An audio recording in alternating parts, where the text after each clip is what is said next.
করো তো, ঠাকুর নমো করো।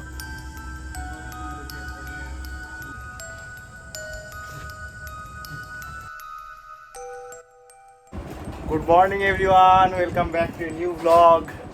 আজকে 30শে জুন আর রবিবার। সকালবেলায় রবিবার মানেই সকালবেলা থেকে প্রচুর কাজ, বাজার যাওয়ার তো আজকেই দিন, শনি রবি দুদিনই, যেহেতু অফিস থাকে তাই বাকি দিনগুলো যেতে পারি না।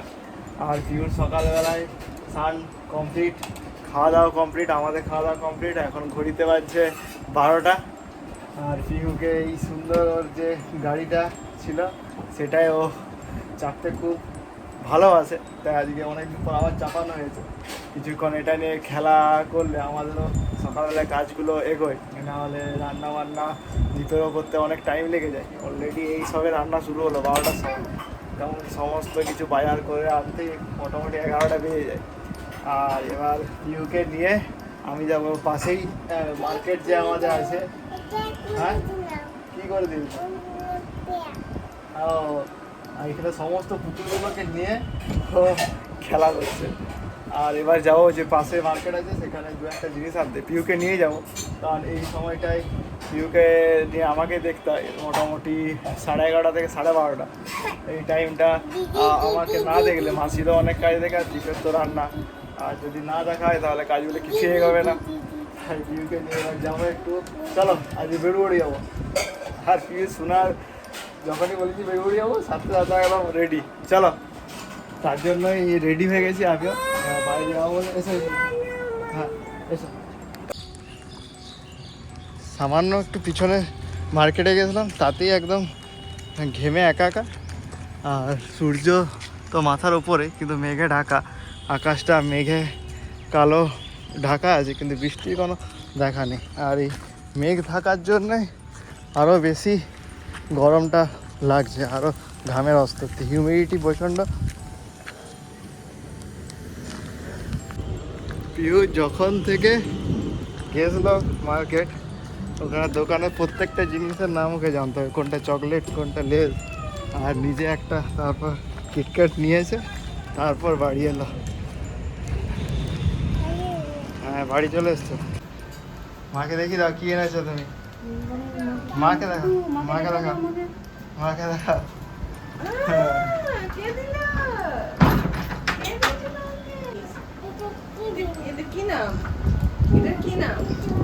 তুই যখন থেকে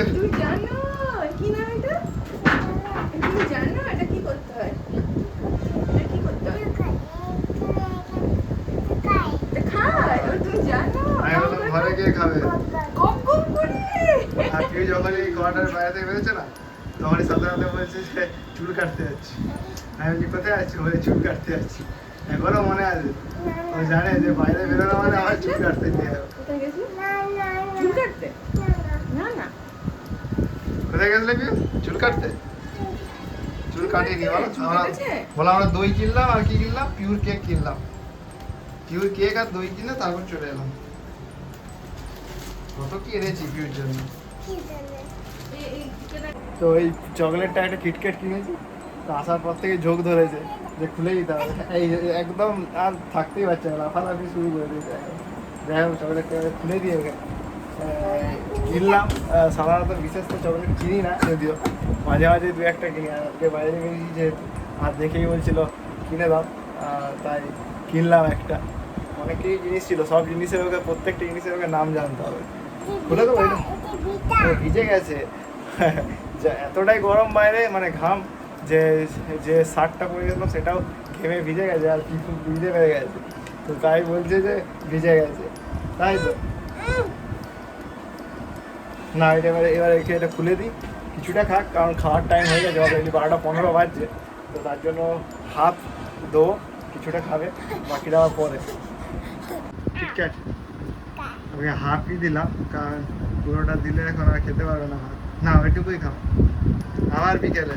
হ্যাঁ, আর চকলেট পেলে তো বাচ্চারা আনন্দ ধরার থাকে না, খুশিটা একদম মত্ত। আমাদের সামনের কোয়ার্টারে দুজন বাচ্চা আছে, দুজন বাচ্চা নয়, একজন বাচ্চা মিলে। ওরা স্কুল থেকে যখন আসে, তখন স্কুল থেকে আসার পর ওর ঠাম্মি আছে, ওর ঠাম্মির কাছে লেজ বা চকলেট কিছু না কিছু নিয়ে আসবে। আর পিউষ এগুলো দেখে, মানে পিউ এই আস্তে আস্তে বড় হলে এগুলো শিখবে।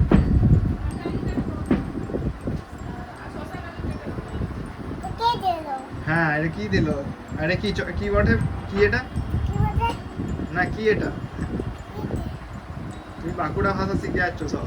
কি বটে? এটা কি? এটা চকোলেট। হ্যাঁ, পিউ একদম জাস্ট 2 মিনিটের মধ্যে চকলেটটা ফিনিশ করে দিয়েছে। আর কিটকেটগুলো খুব খেতে ভালো হয়, আমারও ছোটবেলায় খুব ভালো লাগে, খুব ভালো খেতে কিটকেটগুলো।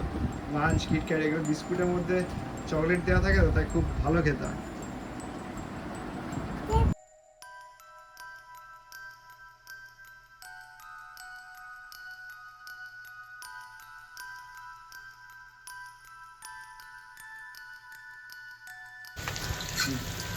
আজকে এখানে আমি বানাচ্ছি চিলি চিকেন। চিলি চিকেনের জন্য চিকেন পকোড়া ভাজা হচ্ছে, রাখতে হবে আজকে চিলি চিকেন। আর পিহু যেহেতু চিলি চিকেন এসব খায় না, ওর জন্য একটুখানি আমি বানাচ্ছি চিকেনের ঝোল বা চিকেন কারি টাইপের দুপুরের জন্য। দুদিকে দুটো রান্না হচ্ছে আজকে। আর চিলি চিকেনটা তো ম্যারিনেট করা আগেই দেখালাম, ম্যারিনেট করে আমি 15-20 মিনিট রেখে দিয়েছিলাম। এবারে পকোড়াগুলো ভেজে নিচ্ছি একে একে। এখানে প্রায় 1 কেজির মতো মাংস আছে। এই চিকেন কারিটা যে অজয় দুপুরে খাবে, তার সাথে পিহুও খাবে। ভাত দিয়ে চিলি চিকেন তো আর খেতে ভালো লাগবে না, ওই জন্য ভাত দিয়ে একটু চিকেনের ঝোলই করে দিচ্ছি। আর আজ সন্ধ্যেবেলা অজয়ের এক দাদা থাকে পুরুলিয়ায়, দাদা আর বৌদি আসবে আমাদের বাড়িতে, তো ওরা আজ রাত্রে এখানেই ডিনার করবে, ওদের জন্যই আজকে বানাচ্ছি চিলি চিকেন। পিউ এখন আমার টুপিটা সেটা পরে দুষ্টুমি শুরু করে দিয়েছে। আর এখন যেহেতু আমাকে পিউকে দেখতে হচ্ছে, তাই এখন ওর এটা গান শোনার টাইম আর তার সাথে সাথে একটু নাচার টাইম। এই টাইমটা আমি ওকে নিয়ে ব্যস্ত থাকি। আজকে দ্বীপের খাবারের লাঞ্চের মেনুতে আছে ভাত, চিকেন পকোড়া আর হচ্ছে আলু ভাজা। আর পিউ নিজেই চিকেন পকোড়া দেখেই নিজেই খেতে শুরু করে দিয়েছে। আর আমাদের কাছে চেয়ে চেয়ে নিচ্ছে, ও এত খিদে পেয়েছে, ভাতে খাওয়ার আগে শুরু করে দিয়েছে। যাও খাও, ভাতের সাথে খেয়ে নাও। ওকে হাড্ডি পিস নেই তো, সব সলিড পিস তো। মাসি ওটা হাড় আছে নাকি দেখে হ্যাঁ, দিবে। এটা দেখে দেখে খাও। মাসি মাংসগুলোতে হাড় আছে নাকি দেখে দিবে। ভাত খাওয়ার আগে পিউ ডাইরেক্ট কামড়াতে দিও না। পিউ এখন ভাত খাওয়ার আগে শুরু করে দিয়েছে। এখানে বসে এখানে ওকে বলছি বসতে, ওর খুব ভালো লেগেছে। একটু ফার্স্টে আমার কাছে খেয়েছিল, আমার কাছে যেটা ছিল আমরাও খাচ্ছিলাম, চেয়ারে বসবে আর ওর খুব ভালো লেগে গেছে। পাগলা না পাগলা হ্যাঁ, বসো না মাংস বসে যাও, বসে যাও। তাহলে মাংস দেবে? দেই তো, দিচ্ছি আমি মাংস দিচ্ছে। ভাত মাংস খাবে। আজ আবার অনেকক্ষণ পর আমি রান্নাঘর থেকে ভিডিও করছি। সেই প্রথমে দেখিয়েছিলাম যখন চিকেন পকোড়া ভাজছিলাম। এই যে পকোড়াগুলো ভাজা হয়ে গেছে। পকোড়া চিলি চিকেনের পকোড়াটা ভাজতেই যা টাইম লাগে, আর বাকি মাংসটা হতে তো রান্নাটা বেশিক্ষণ লাগে না, খুব তাড়াতাড়ি হয়ে যায়। যেটুকু ভাজতে টাইম লাগে পকোড়াটা, ব্যাস আর কিছু না। তো এখানে এই যে চিলি চিকেনের জন্য পেঁয়াজ আর ক্যাপসিকাম ভাজছি। আমি একদম নিজের মতো করে করি, মানে পেঁয়াজ ক্যাপসিকাম দোকানের মতো নয়, নিজের মতো যেরকম ভালো মনে হয় নিজের সেরকমভাবেই করি, নিজের মতো করে চিলি চিকেনটা বানাই। পেঁয়াজ ক্যাপসিকাম ভাজা হচ্ছে, ভাজা হয়ে গেলে এর মধ্যে সসগুলো দেবো, chilli sauce, tomato sauce, soya sauce এগুলো দেবো।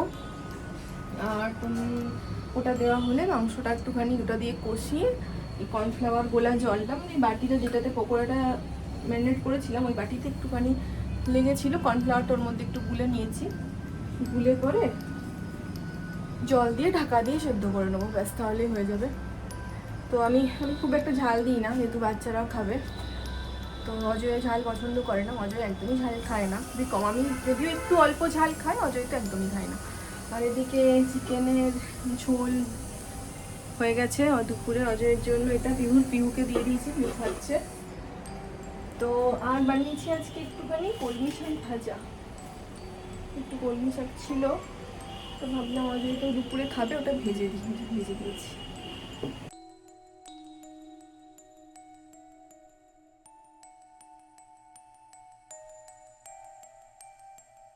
বিকেলের জলখাবারের জন্য একটা খাবার বানাচ্ছি, এটা হলো সুজির আপ্পে। তার জন্য সুজি নিয়েছি পরিমাণ মতো, তার সাথে নিয়েছি বড় চামচে 2 চামচ টক দই, আর দিয়েছি গ্রেট করা গাজর, গ্রেট করা রাঙা আলু, গ্রেট করা পেঁয়াজ, ছোট ছোট করে কুচানো ক্যাপসিকাম, আর দিয়েছি স্বাদ মতো নুন, আর একটু মিষ্টি ভাব, যেহেতু টক দই দিয়েছি একটু মিষ্টি ভাব আনার জন্য দিয়েছি একটুখানি গুড়, আপনারা চিনিও দিতে পারেন। এবার এটাকে আমি রেস্টে রেখে দেবো প্রায় 1 ঘন্টা। 1 ঘন্টা পরে এটাকে আপ্পে প্যান, যেটাতে আমি আপ্পে বানাই, এই আপ্পে প্যানের মধ্যে তেল, সাদা তেল ব্রাশ করে এরকম 1 চামচ করে এর মধ্যে দিয়ে এপিট ওপিট উল্টে হালকা লাল করে ভেজে নিলে রেডি হয়ে যাবে আপ্পে। এটা আমি আগেও দেখিয়েছি আপ্পে কীভাবে বানানো হয়, এটা আমার ভিডিওতে দেখানো আছে। এটা আমি মাঝে মাঝেই বানাই, আর এটা খুব ভালো খায় পিউ, এই জন্য এটা আগেও আমার রেকর্ড আছে। আজ সন্ধ্যেতে আমরা 3 জনে মিলে আজকে চলে এসেছি পুরুলিয়ার যে স্টেশন আছে তার কাছেই, ওভারব্রিজের নিচেই যে মা শ্মশানকালী মন্দির, সেখানে এসেছি। তুই বুঝে গেছে গণেশ দাদা?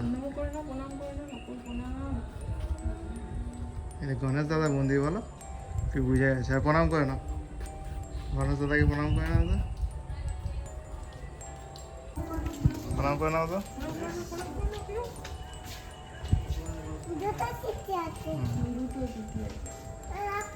আগে প্রণাম করে নাও। হ্যাঁ টিটি, আগে প্রণাম করে নাও। পিহুকে প্রণাম করতে বলার সাথে সাথে একদম হাত জোর করে প্রণাম করতে শুরু করে দিয়েছে। আর এই হলো এখানকার শ্মশানকালী মায়ের মূর্তি, আর তার পাশেই আছে সন্ন্যাসী মন্দির।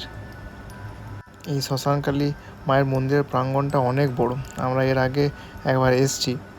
এটা হলো মা ছিন্নমস্তার মন্দির, আর এই প্রাঙ্গণের মধ্যেই 3টে মন্দির আছে। এটা হলো মা ছিন্নমস্তা মায়ের মূর্তি।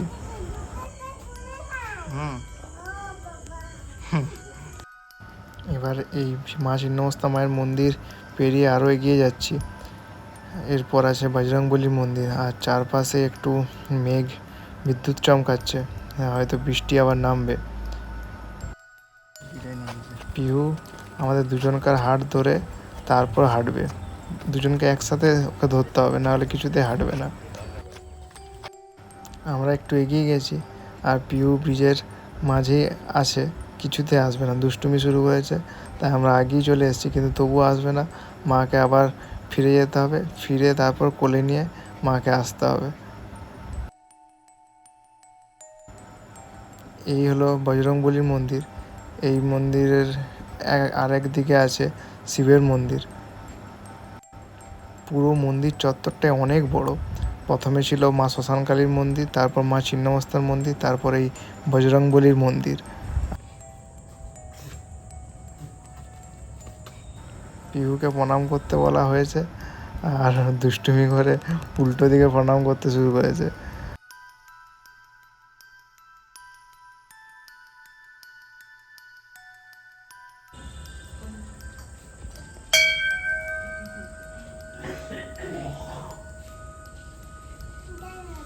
প্রণাম করো পিউ,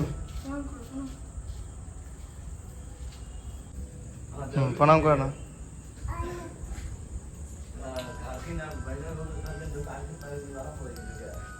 দেখো এটা শিব মন্দির।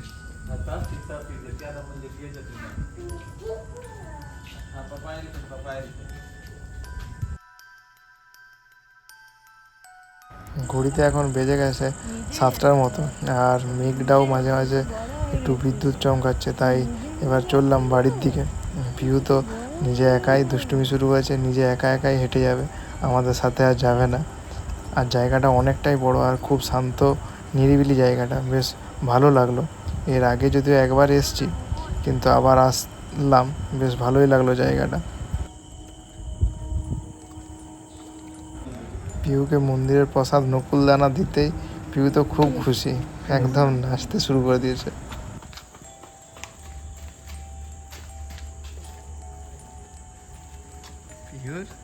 আজকের মতো পিউকে নিয়ে আমাদের ঘোরা কমপ্লিট। এবার রুমের দিকে, কারণ পিউর খাওয়ার সময় হয়ে গেছে। আর আমাদের এই স্কুটিতে চেপে গেছি, আর পিউ তো খুব এনজয় করেছে। চলো। সন্ধ্যেতে আমাদের পুরুলিয়ায় যে দাদা আর বৌদি থাকে তারা এসছে। পিহু তো খেলার সঙ্গী পেলে আর ওকে দেখার নেই একদম, ওর দুষ্টুমি আরও দ্বিগুণ হয়ে যায়। তাই এই যে দাদার ছেলে সেও ছোট, তাই পিউর সাথে খুব ভালো খেলতে পেয়েছে। পিসি করে যেতে বলে রাতের ডিনার কমপ্লিট, এবার দাদা বৌদি বাড়ি ফেরার পালা। আর বৌদি বলছে পিউকে নিয়ে চলে যাবে, পিউও আমাদেরকে দেখে টাটা করে দিচ্ছে। যাওয়ার মন নেই, তবু একটু দুষ্টুমি করছে পিউ, কাকে টাকাটা করবে বুঝতেই পারছে না নিজে। সন্ধ্যে থেকেই বিদ্যুৎ চমকাচ্ছে, কিন্তু সেরকমভাবে বৃষ্টির কোনো দেখাই নেই। কিন্তু এখন একটু ঝিরিঝিরি বৃষ্টি পড়তে শুরু করেছে। যাই হোক, বৃষ্টিটা হলে ভালো, না হলে প্রচণ্ড গরম। আর এখানেই আজকের মতো ব্লগটা শেষ করলাম। সবাই ভালো থাকবেন, সুস্থ থাকবেন, আবার দেখা হবে একটা নতুন ব্লগ নিয়ে। টাটা বন্ধুরা।